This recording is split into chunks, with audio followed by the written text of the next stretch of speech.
the key thing that's most important if you're working with children with very limited understanding of computing, and you get this in every year group because the gap will be very large between those with a high confidence and low confidence, is you doing this together, both in terms of having a lot of conversation about what we're actually doing, what you want the algorithm to do, what your end goals are, and then what the steps are to doing that, because those children with more experience will be able to explain, okay, here's how I can make the robot speak here, here's how you get a block which will allow you to ask a question to the robot, here's how you make sure you've got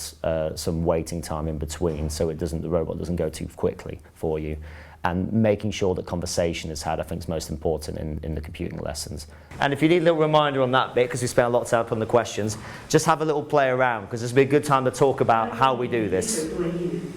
Another important thing is making sure that it's not something you rush into as well when working with robots. Children need to have an understanding of on-screen programming first before you can really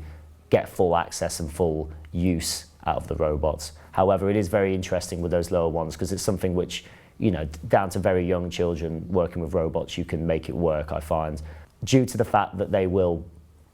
quite intuitively see a clear input and output of what's going on. If you go and put something in here and I press this button, the robot is going to do this. It's very clear. However, yeah, I do think the key thing is working group work, and that's what we did with the Picoh. It's working, you know, in mixed ability groups with a lot of time put into planning and conversation and making sure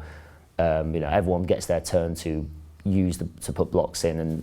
and tinker and see what they do, but also talking through each other of what they do, taking ideas on board and making sure, and just allowing them to try and allowing them to say, what if this happens, what happens when this happens, or more importantly, why is this not working if I don't get the output I expect from the robot or from whatever's happening on screen. That block, basically, if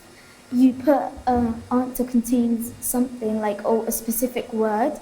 and under the if you can write down what it will do. So if it's to tell the time, you can program it to tell the time here. But if it's else, it's something that doesn't contain the time, it will say, sorry, I don't understand.